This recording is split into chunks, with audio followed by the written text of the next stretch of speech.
Embrace this life that's destined for you. Live your life with kindness and care. Remember, Allah will always be there, be there. Nikahun mubarakun, mubarakun. Zawajun mubarakun, mubarakun. An-nikahu min sunnati. Alhamdulillah.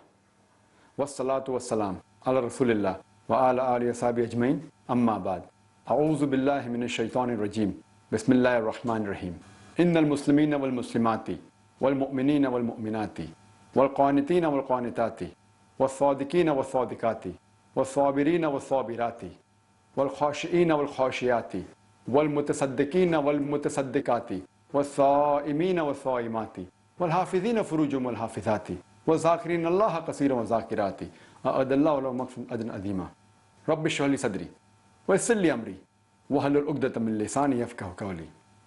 I welcome all the sisters with the Islamic greetings. Assalamu alaikum wa rahmatullahi wa barakatuh.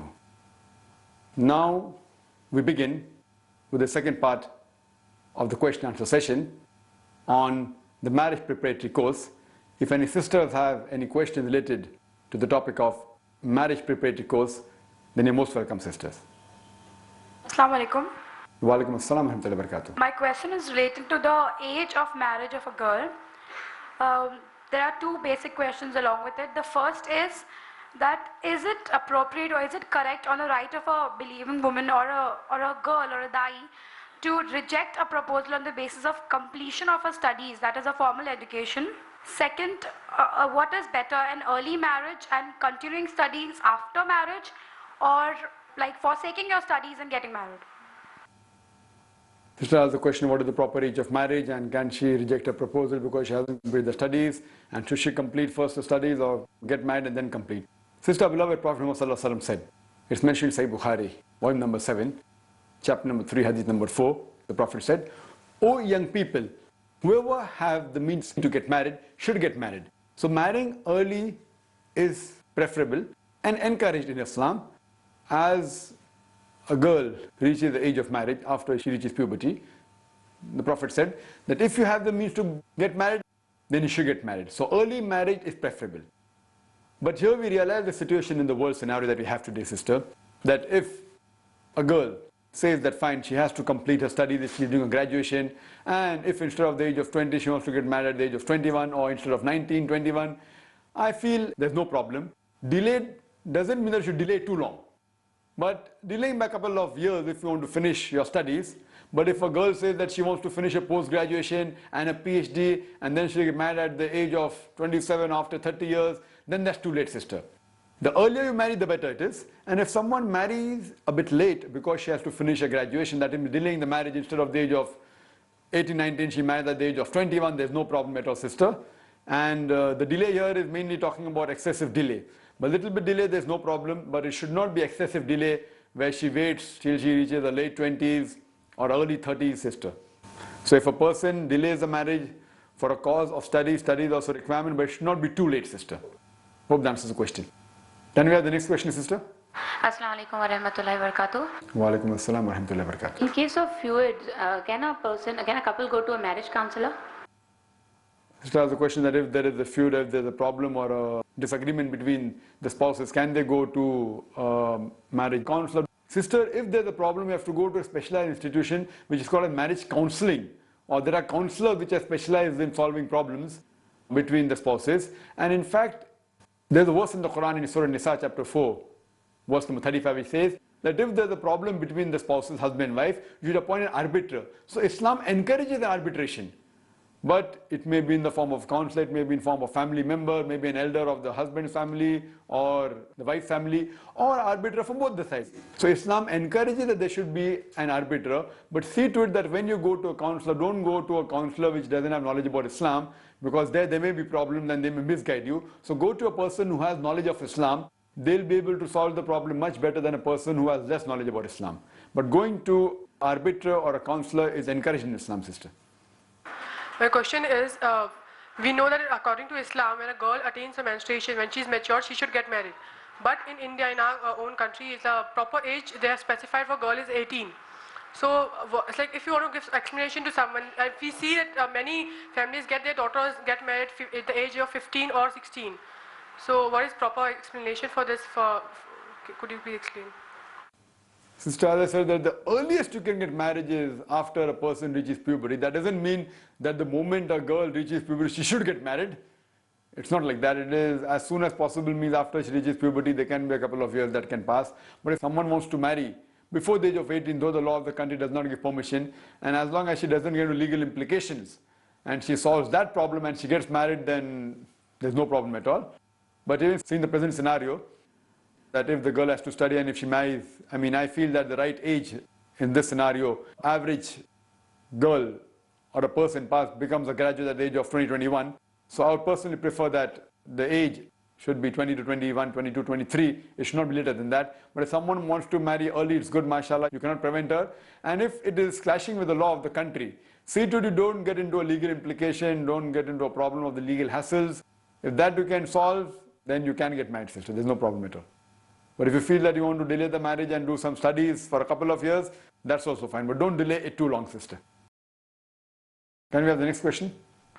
Assalamu alaikum wa rahmatullahi wa barakatuh. Wa alaikum assalam wa rahmatullahi wa barakatuh. In such a busy world of ours, how is it possible for a couple to spare time for communication, which plays a very important role in marriage? This is asked a very important question, that in this busy age of ours, how can the spouses spare time to speak with each other? How can you communicate, the wife with the husband with the wife? Sister, in this busy age of communication, the major Satan that we have today is the satellite television channel. The cable TV on average occupies approximately 3 to 4 hours of a family life. Normally the ladies after marriage, they spend only 3-4 hours on the television set, and the gents at least 2 to 3 hours. So if this cable TV is removed, the satellite television channel is removed from your life, then you can get at least 3-4 hours a day to communicate besides the time which you're communicating. So you should know what is not required should be excluded from your life. So if you remove the cable TV, then inshallah, no one can complain that they don't have time to speak to their spouse's sister. So you should know what's not required should be rejected, and what's required should be included in your lifestyle, sister. Assalamu alaikum, brother. Wa alaikum assalam wa rahmatullahi wa barakatuh. Brother, talking to a non-mahram is haram, but in today's life we have to interact with some males. So what about that? Sister has a question that talking to a non-mahram is haram, so today's age you have to interact, so how is that possible? Sister, nowhere does it say that talking to a non-mahram is haram. There's no hadith, you'll find that, no Quranic verse. Yes, talking unnecessarily and with extra gestures and complacent in your voice, as there's a verse in the Quran in Surah Ahzab chapter 33, which says to the wives of the Prophet that do not be too complacent in your voice, lest in the opposite person, in the opposite man, in whose heart is a disease, there may be a problem. So talking with extra gestures and extra modulation and being too complacent, and you know how ladies are, oh, how are you, where are you, and all these things with excessive modulation and trying to be extra sweet and extra courteous, this is discouraged, sister. Talking to opposite sex, if it is a requirement, you can do it, but keeping all the views of the Islamic Sharia in your mind. And if it's a requirement, you can talk, sister. It's not haram in Islam, but with lowering your gaze. If it is in front of you, you should lower the gaze. That's important. And talk what is required, not talking about something which is irrelevant, like have you seen a movie, and have you seen this latest Amitabh Bachchan film, or whatever it is, or what is requirement. If you speak with lowering your gaze and not excessive modulation and too much complacent in your speech, you can, sister. There's no problem at all. Because voice is not the aura of a woman. The voice that a lady speaks doesn't come in the hijab level. Unless you modulate too much and are too complacent, then it becomes a problem. Otherwise, the voice per se of the woman is not the aura, according to all the scholars, sister. Hope that answers the question. Assalamu alaikum wa rahmatullahi wa barakatuh. Wa alaikum assalam wa rahmatullahi wa barakatuh. Okay, if I have a proposal and I have to meet a guy, and he just tells me that he was involved in many relationships before, and now present also the same, but after meeting me or something, he just wants to change. So can I give him a chance, or what should I do? Sister asked the question that there's a person who had several relationships, he had several girlfriends, and yet he has, and after meeting you, he wants to change. Should you give him a chance? I feel that it is playing with fire. I, in that case, wouldn't give a chance. Not that the person cannot change, but seeing the situation that always he has had illicit relationship, several girlfriends, and even till today, after meeting me, wants to change. So I wouldn't take the risk, sister. I personally wouldn't advise you to take the risk. But if there's another case where a person had a bad history and 2 years back he came to know about Islam before meeting you and he realized that it is haram in Islam and he's changed and become a new leaf, then I will check up on the background of such a person. And if I'm completely satisfied that the person really has made a change, then surely forgiving in the past is not a problem. But a person who yet continues being on the wrong track, just after you spoke he wants to change, it is playing with fire, sister. I wouldn't encourage such proposal. I would discourage it completely. You never know how it will turn out to be.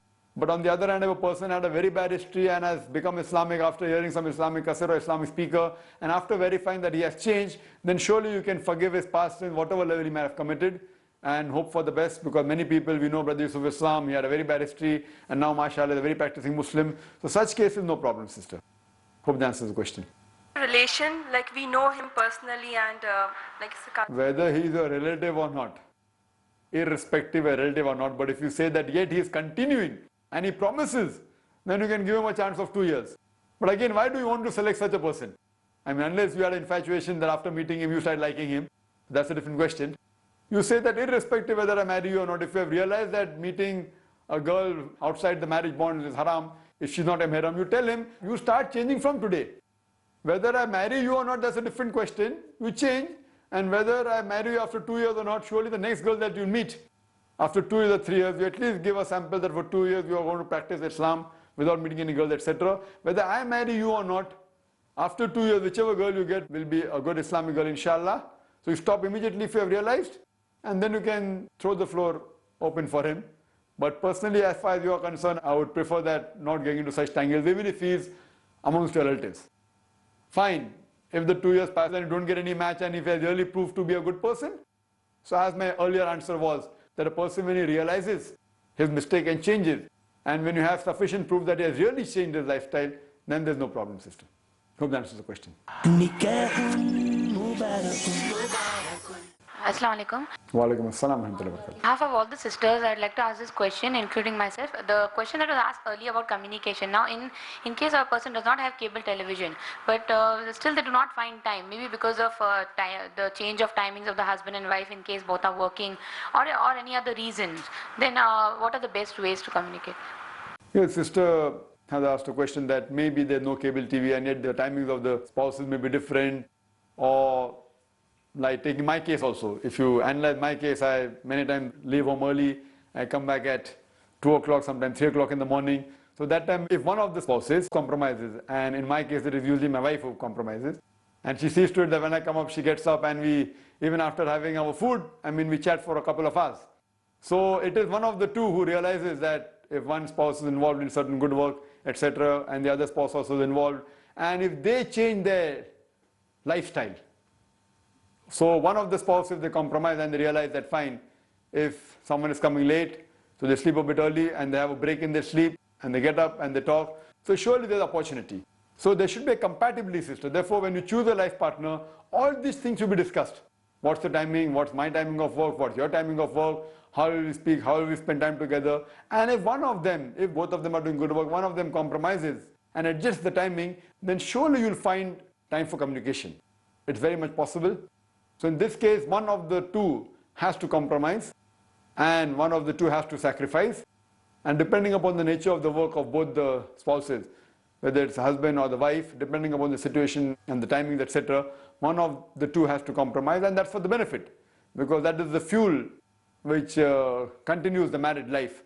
If that's not there, then it will be difficult for it to continue. So communication is very important. Talking not only about work, about other things, about the personal life, etc. And this makes the life go on much better and more Islamic also, sister. Hope that answers the question. Assalamu alaikum. Wa alaikum assalam wa rahmatullahi wa barakatuh. My question is regarding the concept of gauna. That is when a girl is married before puberty and is sent to her husband's house after attending the puberty. What is the Islamic perspective of this? In Indian terminology, it's called as a gauna. What has Islam got to say about it? Sister has a question that that a girl, she gets married before puberty, and when she reaches puberty, before puberty she stays at the place of her parents, and after puberty she goes to the in-laws place. What does Islam say? Child marriage, sister, of a young age, of the age of 2, 3, is not encouraged. But if it takes place, once the girl becomes matured, it's her decision whether she agrees with it or not. So if she reaches puberty and she agrees that my parents have married me and then I want to continue the marriage, she can. If she wants to opt out, saying that my parents married me to a person who's not Islamic and I don't want to continue, so even if she had a nikah, she can very well break off. So decision lies on her after she reaches puberty, after she becomes matured, whether she agrees with the decision of the parents or whatever decision has taken when she was a minor, that can be changed. But if she wants to continue, she can. Islam gives permission, sister. So she can, and she can go to the husband's house and then consummate the marriage, sister. Can we have the next question? Assalamu alaikum. Wa alaikum assalam wa rahmatullahi wa barakatuh. My question is, can I decide my meher and can I do anything halal with it? And do I have to take the permission from my husband, in-laws or parents to spend the meher or to do? The sister has a question that can she decide her own meher? Can she do something halal with it, or should she take the permission of the husband or the in-laws? Sister, it is encouraged that the would-be bride, the girl, she is the main decision maker. She can consult her parents, etc. Or if she leaves the decision, whatever my parents shall agree, that's fine, that's perfectly allowed. But if the parents put a particular meher and if she wants more or less, she can very well put her foot down because she's getting married.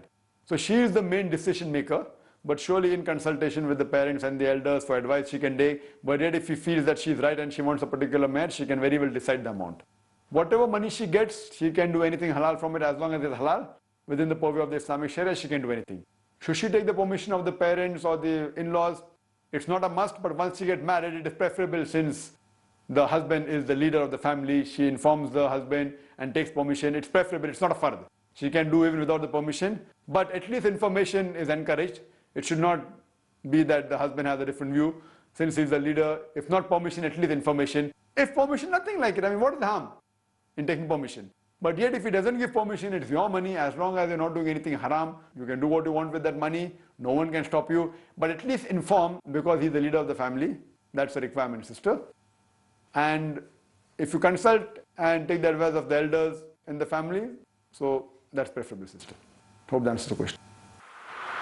Assalamu alaikum rahmatullahi barakatuh. Wa alaikum assalam wa rahmatullahi barakatuh. Brother, my parents needed to ask a question through me. Since I had claimed from learning this course to only do nikah with the dates, they asked if we could have a simple dinner, like not lavish biryani, not sweets, but after a khutbah, since it's dinner time हो जाए, बहुत दूर दूर से आते हैं लोग, तो क्या simple dinner या कुछ snacks दे सकते हैं? You know, just to make a statement, we thought of making a simple ceremony. But उसमें भी क्या ये snacks और simple dinner वाजिब, is it all right? And number two, अगर पेरेंट्स थोड़ा सा अपनी बच्ची को खुशी से अपनी हैसियत के मुताबिक, अगर लड़के के पास उतना नहीं हो कुछ ऐसे, तो कुछ ज़रूरतें ऐसे दे सकते हैं उनके डिमांड्स के बगैर. एंड नंबर थ्री, क्या बॉयज़ को भी ट्रेनिंग ऐसी मिल सकती है? और number four, what is your criteria of दीनदार? अस्सलाम वालेकुम. So there are 4 questions. The first question, that after nikah, after khajur, can we give some light dinner, light snacks? Point number 1. Point number 2, that can they give gifts if the haysiyat hai without demand? Point number 3, what is the dindar? And point number 4, for the gents, can we have a similar course? Sister, as far as the first question is concerned, it's not haram to give dinner, it's not haram. But the Prophet said, the best nikah is that in which the least expense is made. So if you want to be on a high level of taqwa, then the least expense is the best. Because here you are saying, itne dur se log aa rahe, unko khana dene ka. You are trying to please the visitors rather than the Prophet. Fine, if really they're coming from far and someone is really wanting something and you give optional, there's no problem at all. But making it a light snack, you know what a light snack, it may cost a lot of money. So anyway, if you give even a heavy snack or a heavy dinner, if you're very rich, it's not haram. But don't be extravagant. But the best marriage is that in which the least expense is made. And there are many occasions, as far as nikah is concerned, sister, you may not be aware, that if you see the hadith that one Sahaba put perfume, and so Prophet asked, why are you putting perfume? So he said, you know, my nikah was yesterday. So even the Sahabas, they didn't inform the Prophet. Not that they didn't love him, but they said, why should I waste the time of the Prophet to come for the nikah? The more important is the walima, that it's the practice that nikah should have witnessed. People can come, even thousands can come, no problem. But the walima is encouraged in Islam. But again, people do extravagant activities and they have a simple nikah in the mosque and they throw up a lavish dinner of tens of thousands of people and spend tens of lakhs. That's totally haram. Fine, you should call people, you should give them food, but not too extravagant. So to go on the other extreme, because today the trend is that either have a big reception or they have a simple nikah for namesake in the mosque and spend lavishly on the marriage. So therefore, when I was married, me and my wife, we decided that we should have a simple nikah. And to set an example, we are in the Bandra Jama Masjid, mashallah, we only give khujur, only dates. And believe me, the top people had come. There were consul generals, there were ministers, there were mashallah, and there were a couple of few thousand people, alhamdulillah. That time I never used to give talks also. Alhamdulillah, it was a simple marriage, so simple that one person said, it is so simple, it should be video recorded. So I said, the moment I do video recording of the nikah, again, it doesn't remain simple. And in the walima, sister, we only call 19 people. My immediate family members and the blood brother, sister of my parents. And from my wife's side, 19 people only. And there were approximately 30-35 orphans who had called. Because calling the poor people is a requirement in the walima. And we hardly spent something 3,000 and some rupees. So we gave a sample that, alhamdulillah, we can do a marriage in few thousand rupees. And even the walima was very simple. There's dal gosh was there. And with that money, what we would have spent in the normal course of time for the marriage, by Allah's grace, our family is quite well off, alhamdulillah. We saved that money and started the Islam Research Foundation. So now which is better? To have an Islam Research Foundation, which you can see the sawab that we are getting, alhamdulillah, inshallah, is much better than, calling and giving people food, etc. But the basic question is, sister, giving food is not wrong at all, but excessive is wrong. And as far as possible, if you avoid as much as expenses and put that expenses in the right cause, in helping the poor people in the field of dawah, or seeing to it that when you get married, use these expenses for dawah activities in your married life, you will get multiple times more sawab than just giving food, etc. to the other people. As far as the second question is concerned, that can the parents give gifts to the daughter without demand? Very well they can give. Depending upon their status, they can very well give a small amount or a big amount. There's no limitation that has been put. But it should not be a demand as a dowry from the side of the groom. If it's voluntary, depending upon the status of the parents, they can give to their child a few rupees, few lakh rupees, any amount, depending upon the status, it's perfectly permitted. Point number 3, what is deendar according to you? According to me, a deendar is a person who follows the Quran and the Sahih Hadith. A person who follows the commandments of the Prophet and the commandment of Allah subhanahu wa ta'ala, he is the person who follows Islam. Person who strictly adheres to Quran and Sunnah, according to me, is deendar. And that you can give a talk for us together what is the meaning of deendar. And the last question, that why don't we have such courses for the gents? And that was a question asked to me earlier, because we don't have such good lady speakers like how you have. The lady speakers that you have, mashallah, are a variety. And sister, basically we are involved in many activities, that's one of the reasons. And the thing is there that it's a requirement. I do agree that the similar course has to be amongst the gents also. Initially, IRF used to do one major activity at a time. At present, there are simultaneously 2 courses. There's a Dawah training course going on, which is for about 24 days. And I was there in the morning, I just came for this talk, again I'm going to go back. So, both are important, Dawah is also important, marriage preparatory course is also important. But for the gents, the Dawah training program is more important than marriage preparatory. And for the lady, the marriage preparatory is more important. If both have both the courses, that is the best, sister. But due to limitation of spaces, limitation of resources, limitation of speakers, though we have about 15 speakers among the gents and 10 amongst the ladies, alhamdulillah, yet there are limitations of space, etc. So at present, sister, we are having a Dawah training program, mainly for the Bombayites, but there are some participants who have come from UK, some from outside Bombay and other parts of India. So because of this lack of time and the place, etc. But inshallah, in the near future, I feel we should have such a similar course, so that those who do the course will be in the right frame of mind to choose the right partner, and we will have more compatibility between the like-minded dies. Hope that answers the question, sister. Wa akhir da'wana alhamdulillahi rabbil alamin. Stay young, forever be true. Cherish this life that's destined for you. Live your life with kindness and care. Remember, Allah will always be there, be there. نكاح مبارك زواج مبارك النكاح من سنتي ما قال النبي هو الصحيح نكاح مبارك نكاح مبارك زواج